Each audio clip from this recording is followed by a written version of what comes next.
చాలా డిఫరెంట్గా ఉంది. ధమాకా లాగా అంటే ధమాకా హిట్ అయినప్పటికీ కమర్షియల్ మూవీ కదా. సో ఈ మూవీ ఏంటంటే ఒక కైండ్ ఆఫ్ ఎక్స్పెరిమెంట్ మూవీ లాగానే మనకు ఉంటుంది.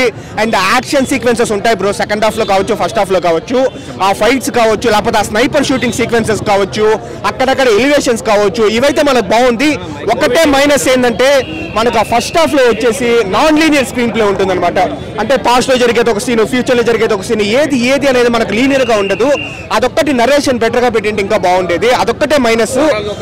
ఓవరాల్గా ఒక ముక్కలో చెప్పాలంటే ఫస్ట్ హాఫ్ నాకు యావరేజ్ అనిపించింది, సెకండ్ హాఫ్ బాగుంది, క్లైమాక్స్ లాస్ట్ 20 minutes ఎక్సలెంట్గా ఉంది. అండ్ ఈగల్ టు యుద్ధకాండ కూడా ఉంది.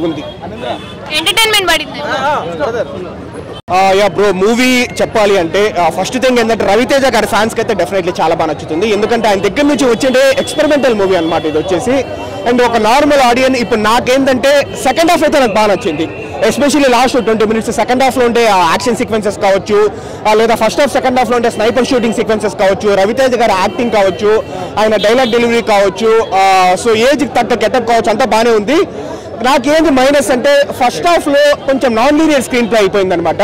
అంటే ఇప్పుడు మనకు లీనియర్గా ఉండకుండా ఒకటి ఫ్యూచరు, ఒకటి పాస్ట్, ఒకటి ప్రెజెంట్, సో ఎవరు ఏది చెప్తా ఉంటారో తెలియదు అనమాట. అందరు ఎలివేషన్స్ ఇస్తూ ఉంటారు. అదొక్కటి కొంచెం లీనియర్గా పెట్టింటే బాగుంటుందని నాకు అనిపించింది. సో అంటే ఎలివేషన్స్ మంచిగానే పెట్టుకున్నారనమాట, ఒక్కొక్కరు రావడము. కాకపోతే నరేషన్ కొంచెం బెటర్గా పెట్టింటే బాగుందని నాకు అనిపించింది ఫస్ట్ హాఫ్లో. అదొకటి తప్ప మనకు ఆ సెకండ్ హాఫ్ బాగుంది. మెయిన్గా ఏంటంటే మెసేజ్ వచ్చేసి నిజంగానే గ్లోబల్ మెసేజ్ ఉందన్నమాట. సో ఏంటంటే రవితేజ గారు డైలాగ్ చెప్తారు, ఆ డైలాగ్ ట్రైలర్లోనే మనకు ఆ డైలాగ్ ప్రాపర్గా మనం అర్థం చేసుకుంటే మనకు అక్కడికి అర్థమైపోయింది ఆ మెసేజ్ ఏంటి అనేది. సో ఇప్పుడు ఆయుధంతో విధ్వంసం చేసేవాడిని రాక్షసుడు అంటారు, ఆయుధంతో విధ్వంసాన్ని ఆపేవాడు వచ్చేసి దేవుడు అంటారు. ఈ దేవుడు వచ్చేసి మంచోడు కాదు, మొండోడు. ఈ డైలాగ్ విన్నప్పుడు అర్థమైపోతుంది అనమాట. ఆయన ఏంటంటే యాక్చువల్లీ గన్స్ వచ్చేసి ఇప్పుడు అమెరికాలో కావచ్చు, లేకపోతే యూరోప్లో కావచ్చు, సప్లై అనేది ఎక్కువ ఉండకూడదు. ఎందుకంటే అమెరికాకి, యూరోప్కి మన ఇండియన్ అబ్బాయిలు కావచ్చు, అమ్మాయిలు కావచ్చు వెళ్తే మీ పిల్లలు కాల్ చేశారనేది బదులు మీ పిల్లలు కాల్పుల్లో చనిపోయినారనే కాల్స్ రాకూడదు అని. సో మంచి గ్లోబల్ మెసేజ్ అయితే ఉందన్నమాట మనకు. వైలెన్స్ ఉంది బ్రో ఇప్పుడు, కాకపోతే ఏం ఇప్పుడు మనకు అనిమల్ కావచ్చు, లేకపోతే మొన్న వచ్చిన మూవీస్ కావచ్చు, మనకు సైన్తో కావచ్చు, దాంతో కంపేర్ చేస్తే తక్కువ ఈ మూవీలో వైలెన్స్.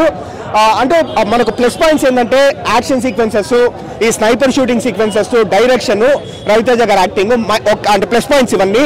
మనకు మైనస్ పాయింట్స్ ఏంటంటే ఫస్ట్ హాఫ్లో ఒక్కటే అనమాట, కొంచెం నాన్ లీనియర్ స్క్రీన్ ప్లే ఉంటుంది. ఫస్ట్ హాఫ్ ఇంకా బెటర్గా పెట్టింటే బాగుండేది. ఏంటండి? లేదు బ్రో, సంక్రాంతికి వచ్చిన హనుమాన్ విన్నర్ అయ్యేది, బట్ హనుమాన్ తర్వాత అయితే ఈగల్ అయిండేది. సో ఇదైతే డెఫినెట్లీ చెప్తాను, Eagle is better than Saindhav, Naa Saami Ranga and Guntur కారం.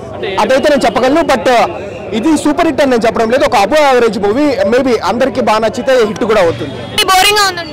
బోరింగ్ ఏం లేదండి, బాగుంది. రవితేజకి అంటే డిఫరెంట్ గా ఉంది, సూపర్ ఉంది. రవితేజ గారికి మరో హిట్ అని అనుకోవచ్చా? ఎక్సలెంట్ చాలా బాగుంది. ఎంత రేటింగ్ ఇస్తారు మూవీ? ఉండదు, ఎంత రేటింగ్ అంటే అంత రేటింగ్ ఇవ్వచ్చు. బాగుందండి. ఇప్పుడు ఉన్న టైంలో రవితేజ గారికి గుడ్ హిట్ అని చెప్పొచ్చు. చాలా బాగుందండి మూవీ, ఎక్సలెంట్ అండి. అంటే ఇప్పటి వరకు రవితేజ గారిని ఆ యాంగిల్లో చూడలేదు, ఆయన ఇప్పుడు అలా చూడటం యాంగిల్లో చూపెట్టారు, క్యారెక్టర్లు డిఫరెంట్ చూపెట్టారు. ఇంకా పార్ట్ 2 కూడా రాబోతుంది, ఇంకా అందులో ఇంకా ఎక్స్ట్రాగా చాలా అద్భుతంగా ఉండబోతుంది అనుకుంటున్నాను. But it is very good. Entertainment ఉందా? ఎంటర్టైన్మెంట్ ఏం లేదు, మూవీ అయితే బాగుంది.